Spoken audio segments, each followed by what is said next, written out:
Hello बच्चों, तो आप लोगों का फिर से स्वागत है हमारे YouTube channel online study for Hindi साहित्य में।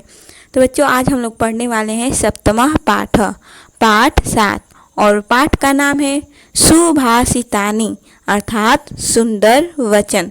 तो बच्चों, हम पाठ की व्याख्या करने से पहले सबसे पहले चलिए इसके हम शब्द अर्थ को पढ़ लेते हैं। और अगर आप लोगों को ये वीडियो अच्छा लगे तो प्लीज़ वीडियो को लाइक, कमेंट और शेयर ज़रूर कीजिएगा, और साथ साथ में हमारे चैनल को सब्सक्राइब करना न भूलिएगा। तो चलिए बच्चों, शुरू करते हैं आज का हमारा क्लास।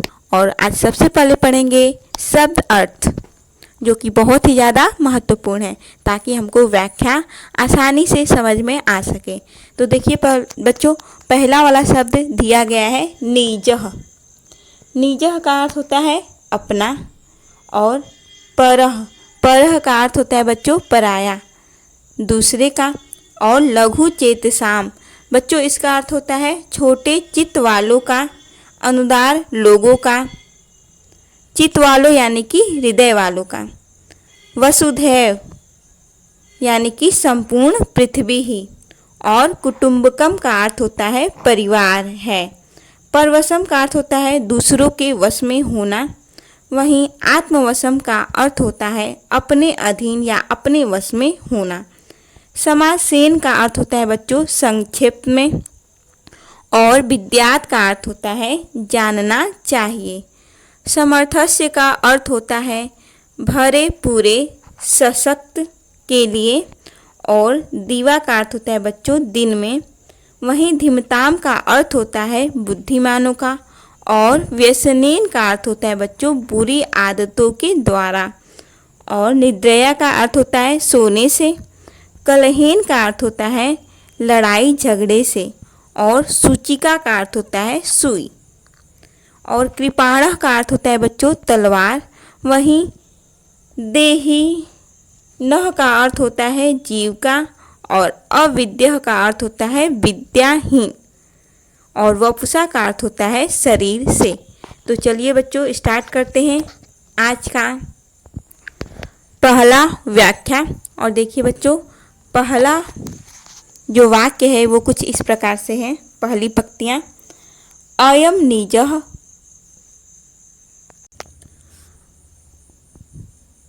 परो वेत्ति गणना लघु चेतसाम उदार चरिता नाम तू वसुधैव कुटुंबकम। अयम का अर्थ होता है बच्चों यह। निजम का अर्थ होता है अपना या मेरा। वहीं परो का अर्थ होता है पराया या दूसरों का। और गणना का अर्थ होता है बच्चों गणना या फिर विचार। और लघु चेतसाम का अर्थ होता है छोटे मन वालों का या फिर छोटे हृदय वालों का। वहीं उदार चरिता नाम का अर्थ होता है बड़े हृदय वालों का या उदार हृदय वालों का। और तू यानी कि तो, वसुधैव का अर्थ होता है पृथ्वी। और कुटुंबकम का अर्थ होता है बच्चों परिवार। यानी कि इसका पूरा अर्थ हुआ यह मेरा है, या यह अपना है, या यह पराया है, दूसरों का है। यह विचार छोटे हृदय वालों का होता है। और उदार हृदय वाले लोगों के लिए तो सारी पृथ्वी ही परिवार है। तो बच्चों, चलते हैं दूसरे पंक्तियों की तरफ। दूसरी वाली पंक्तियां हैं बच्चों, सर्व परवशम दुखम सर्व आत्मवशम सुखम एतद् विद्यात् समासेन लक्षणम सुख दुखयो। बच्चों, सर्वम का अर्थ होता है सब प्रकार से। परवशम यानी कि दूसरों के वश में। और दुखम का अर्थ होता है दुख। और सर्वात्मवशम यानी कि सभी प्रकार से अपने वश में होना। सुखम का अर्थ होता है सुख। और फिर एतद मतलब होता है इस प्रकार से। विद्यात का अर्थ होता है जानना चाहिए। और समासेन का अर्थ होता है संक्षेप में। लक्षणम का अर्थ होता है लक्षण। सुख दुखयो का अर्थ होता है सुख दुख। यानी कि बच्चों इसका अर्थ हुआ सभी प्रकार से, हर प्रकार से दूसरों के वश में रहना दुख है, अपने वश में रहना या होना सुख है। इस प्रकार से इन पंक्तियों में बताया गया है संक्षेप में सुख दुख दोनों के लक्षण। एक बार फिर से देख लीजिए। हर प्रकार से दूसरों के वश में रहना दुख है और हर प्रकार से अपने वश में होना सुख है। इस प्रकार से बताया गया है संक्षेप में सुख दुख दोनों के लक्षण। तो चलते हैं तीसरी पंक्तियों की तरफ। और तीसरी पंक्तियां हैं बच्चों, तीसरी पंक्तियां है वृथा वृष्टि समुद्रेषु वृथा तृप्तस्य भोजनम वृथा दानम समर्थस्य वृथा दीपो दिवापि च। वृथा का अर्थ होता है बेकार, वृष्टि का अर्थ होता है वर्षा, समुद्रेषु का अर्थ होता है समुद्र में, और तृप्तस्य का अर्थ होता है तृप्त, भोजनम का अर्थ होता है भोजन, दानम का अर्थ होता है दान, समर्थस्य का अर्थ होता है सामर्थ्यवान, शक्तिशाली, और दीपो का अर्थ होता है दीपक, दिवापि का अर्थ होता है दिन में, और च का अर्थ होता है बच्चों और। तो इसका पूरा अर्थ हुआ समुद्र में वर्षा होना बेकार है और तृप्त भरे पेट वालों को भोजन देना बेकार है। शक्तिशाली, सामर्थ्यवान या समृद्ध को अर्थात धनवान को दान देना बेकार है और दिन में दीपक जलाना बेकार है। एक बार फिर से आप इसका व्याख्या समझ लीजिए। समुद्र में वर्षा होना बेकार है, तृप्त व्यक्ति को भोजन देना बेकार है और शक्तिशाली समृद्ध को अर्थात कि धनवान को दान देना बेकार है, और इसी प्रकार से दिन में दीपक जलाना बेकार है। तो चलते हैं अगली पंक्तियों की तरफ। और अगली पंक्तियां है काव्य शास्त्र विनोदेन कालो गच्छति धीमताम व्यसनेन तु मूर्खाणाम निद्रया कलहेन वा। तो बच्चों चलिए जल्दी से हम इसके अर्थ को देख लेते हैं। तो बच्चों इसका अर्थ होता है बुद्धिमान लोगों का या व्यक्तियों का समय साहित्य की चर्चा,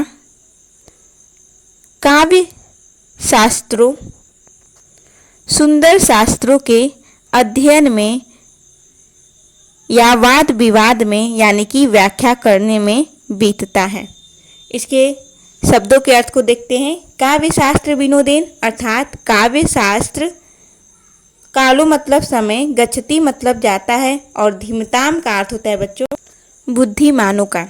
और जो दूसरी लाइन में है व्यसनेन यानी कि बुरी आदतों में, मूर्खाराम यानी मूर्खों का, निद्रया यानी कि सोने में, कलहेन यानी कि झगड़ा करने में।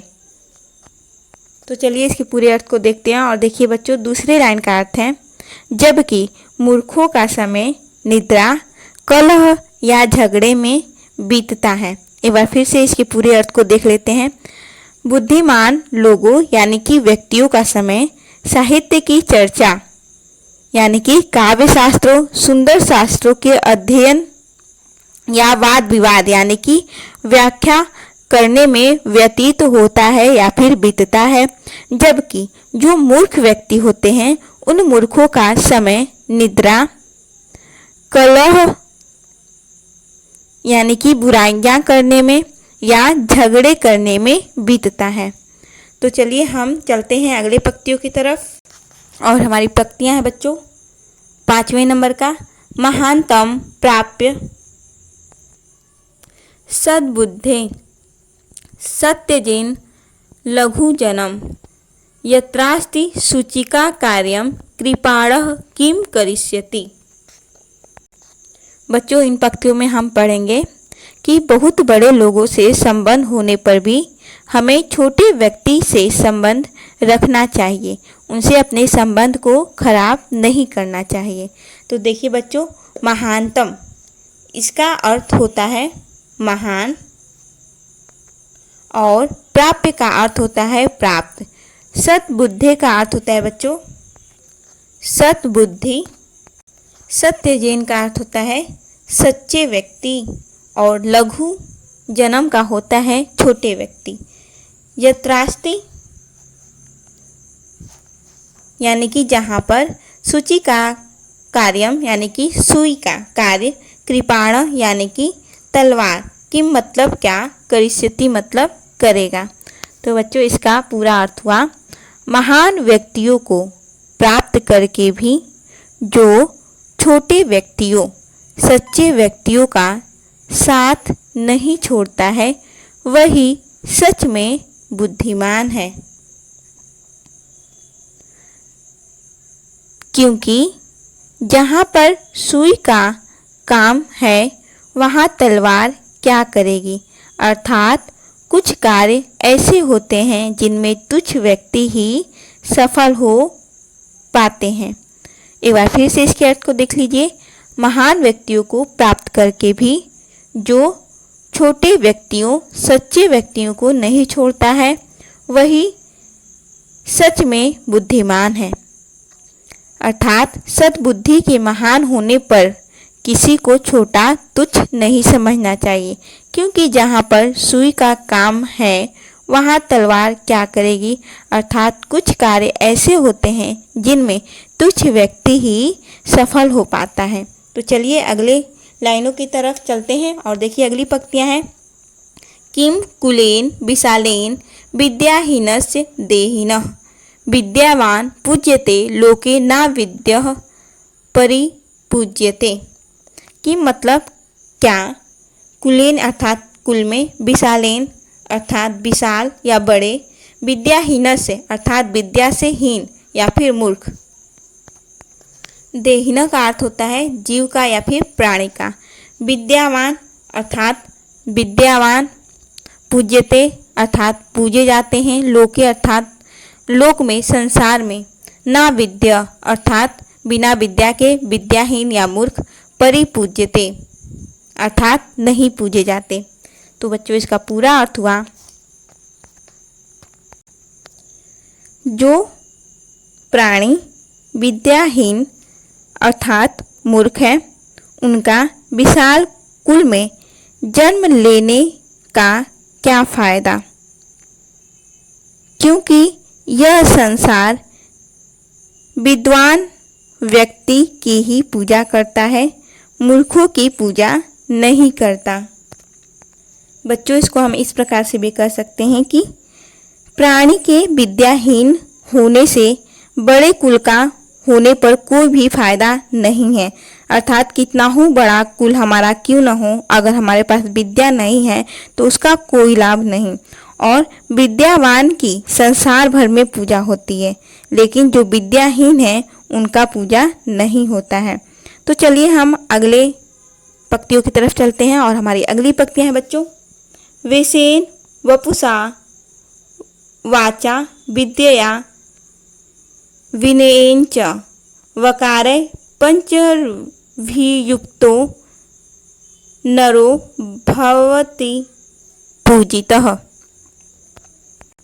वेसेन का अर्थ हुआ वेशभूषा, वपुषा अर्थात शरीर, वाचा अर्थात वाणी, विद्या का मतलब अर्थ हुआ विद्या, विनयन का अर्थ हुआ विनय, च का अर्थ हुआ और, वकारह का अर्थ हुआ वकार, पंचभिर्युक्ता का अर्थ हुआ पांच, नरो का अर्थ हुआ मनुष्य, भौतिक का अर्थ होता है, भौतिक का अर्थ है बच्चों होता है, और पूजितः का अर्थ होता है पूजा होती है।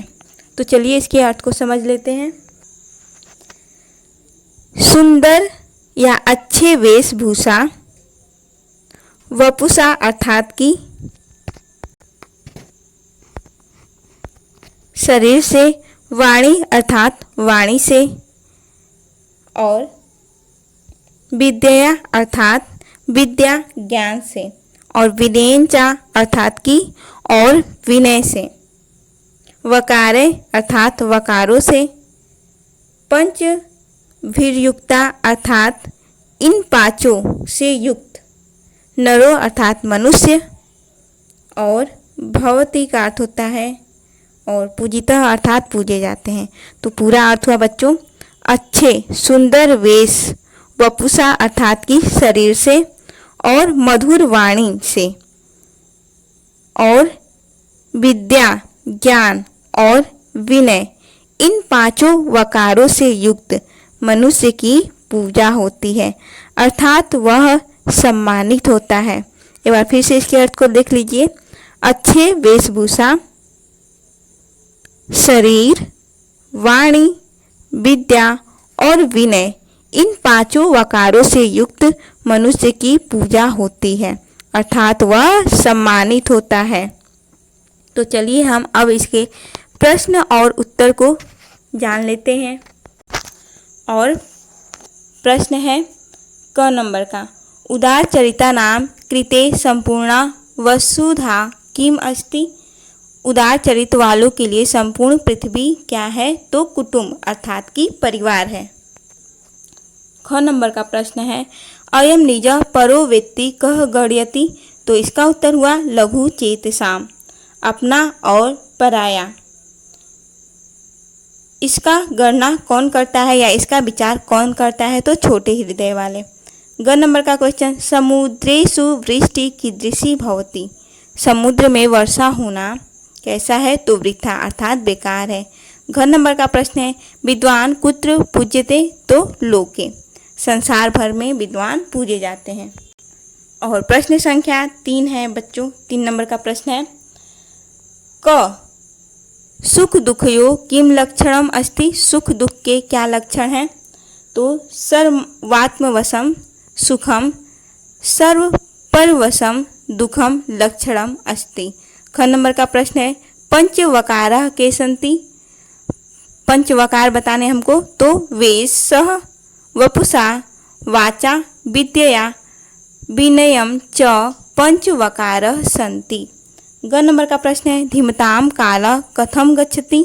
तो इसका उत्तर हुआ धीमताम काल काव्य शास्त्र विनोदेन गच्छति। बुद्धिमानों का समय काव्य शास्त्र या अच्छे शास्त्रों के व्याख्या करने में व्यतीत होता है। और घ नंबर का है, दीपः वृथा कदा भवति। तो उत्तर होगा दीपः वृथा दिवसे भवति। दिन में दीपक जलाना बेकार है। प्रश्न संख्या 4 नंबर का है,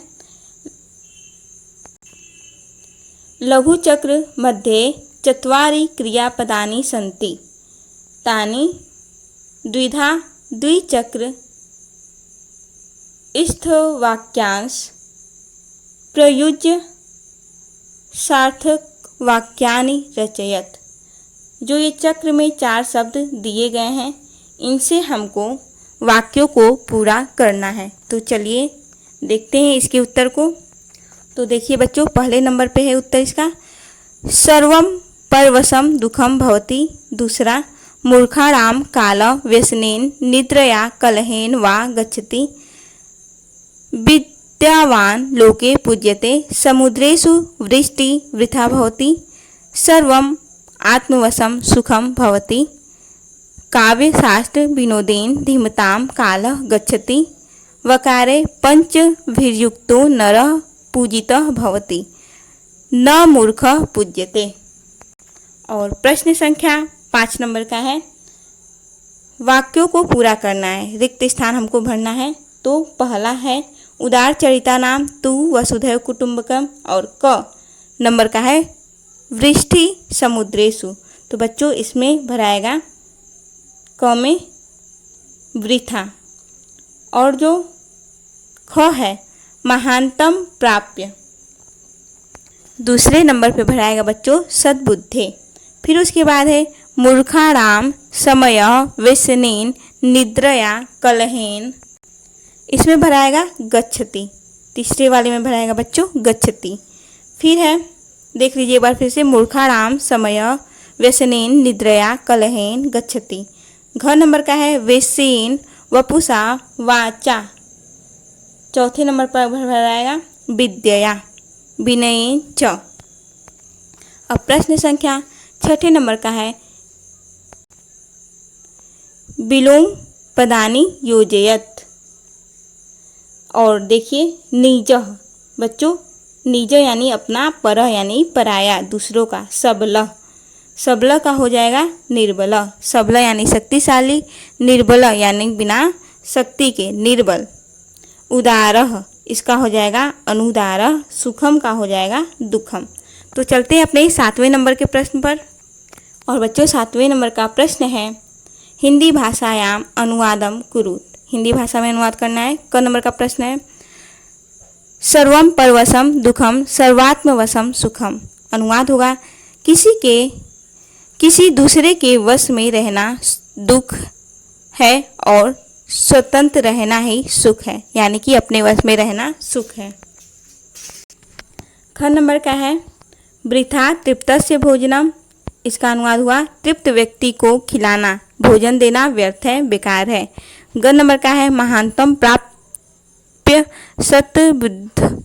इसका अनुवाद हो जाएगा सद्बुद्धि के महान होने पर किसी को तुच्छ छोटा नहीं समझना चाहिए। घ नंबर का है विद्यावान पूज्यते लोके ना विद्या परिपूज्यते। अनुवाद हो जाएगा विद्यावान की पूजा संसार भर में होती है, मूर्ख की नहीं। तो बच्चों आज का क्लास हमारा यहीं पर समाप्त होता है।